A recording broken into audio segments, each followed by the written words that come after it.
If you guys are looking for a cheap and reliable way to gain your FIFA Ultimate Team coins over the Future Stars promo, then please look no further than FIFAcoin.com. Lots of great discounts. You can get up to 10% off. Also, an extra 5% when you use my code Martin. But you must click that link in the description. Hi guys, Martin88 here, and welcome back to another FIFA 23 video and another tactics video here on the channel. And today we're having a look at the 4-4-2, okay, which is a very, very popular formation. And I think formation that a lot of you have been asking me to repost. So without further ado, here we go.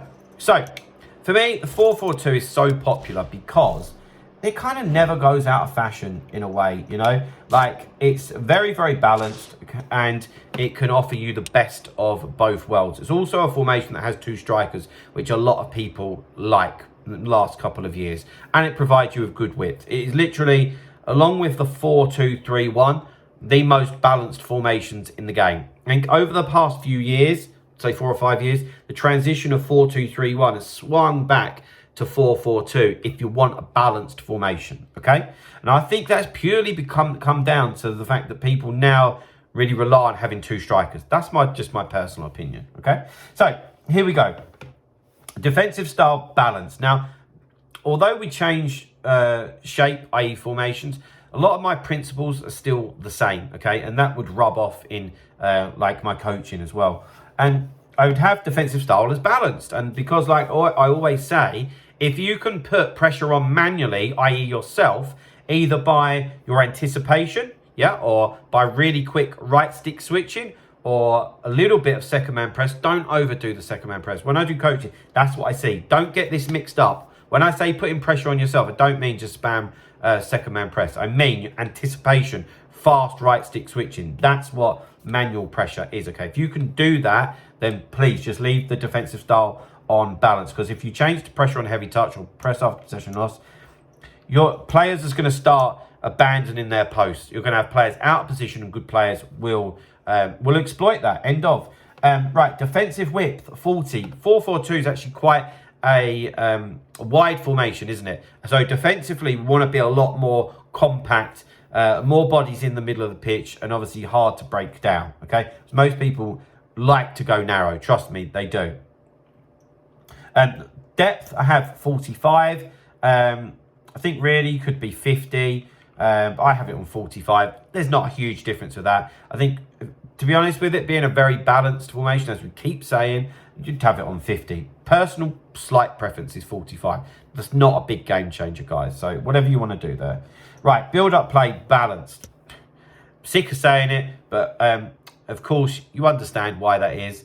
4-4-2 offers a lot of different options, okay? Because it's a very balanced formation. So, of course, it makes complete sense to have it on balanced in terms of the build-up play. Chance creation, direct passing. There's very few formations that I wouldn't have direct passing for, and 4-4-2 is no different, okay? We've got players all over the pitch, so we want decent runs, and direct passing is going to provide that for us.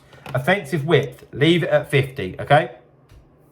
I think people would be inclined to bring it in a little bit narrower, but if you want to play narrower, change your formation. Like, that's what irritates me sometimes. So leave it on 50, okay?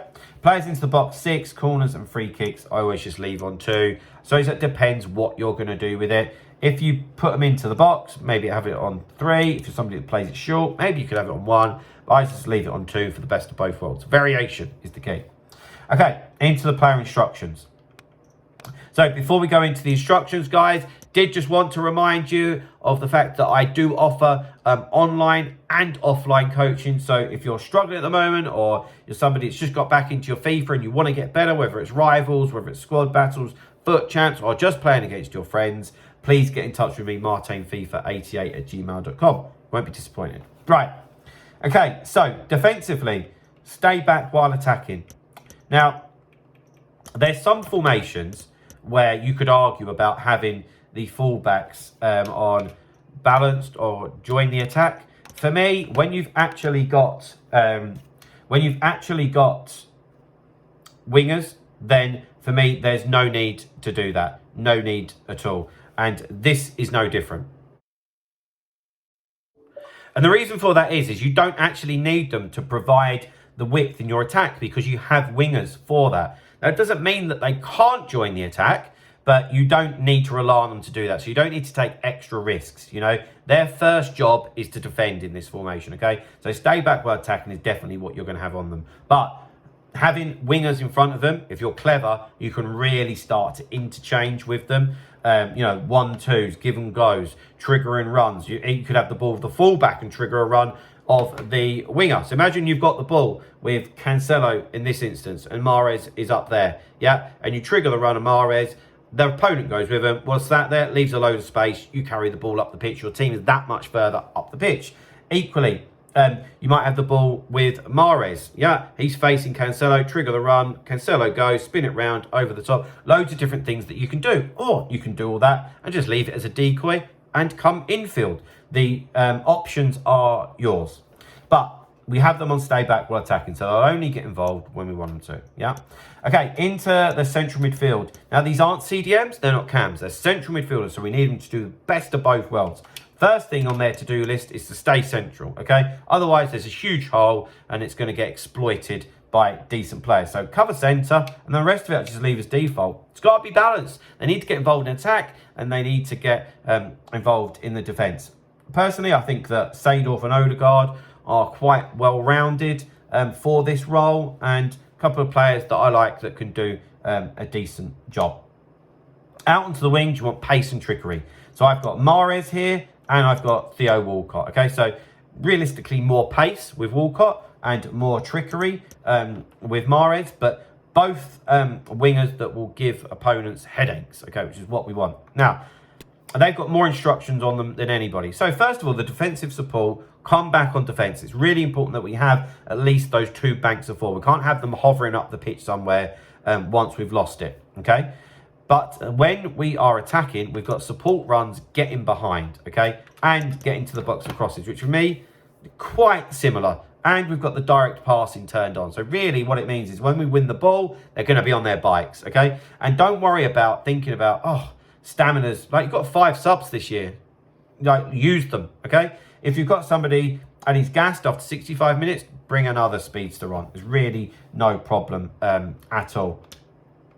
Up top, we'll have that one in getting behind, the one on default. So you have that come short, getting behind sort of duo that I like. And for me there, I've got Zola and Ryan Kent. So Zola fits the mould of coming a little bit deeper, getting on the ball, trying to make things work with Mahrez and Walcott going either side, can come back to Odegaard or Seedorf if needs to. And obviously then Ryan Kent can make those getting behind runs. But yeah, guys, there we go. There's my 4-4-2 instructions and tactics. It's certainly something that will work for you if you try it. Although not every formation is for everyone, so you do need to keep that in mind. But if you're somebody that does enjoy the 4-4-2, give this a whirl, and I'm sure it will work well for you. But guys, that's going to be it for today. So please drop a like on the video, subscribe to the channel if you haven't already, and I'll see you guys very, very soon. See you later, guys. Bye-bye.